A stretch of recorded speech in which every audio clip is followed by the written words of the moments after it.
in this video I'll show you how to open KMZ files in Google Maps.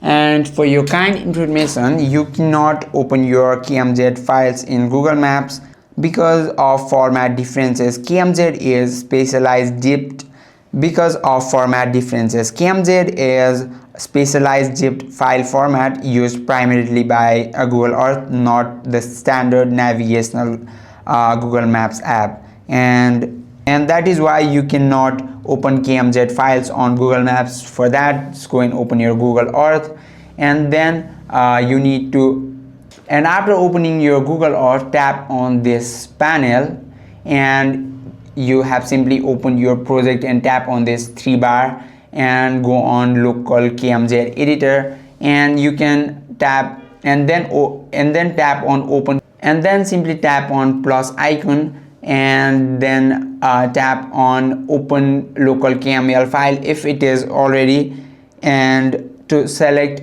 and if you want to import something new, go and tap on new local KML file, and that is how you, and the app will automatically zoom to the location and display the file's content. I hope this video helped you out. If you have any questions or queries, just let us know in the comment section. Thank you for watching.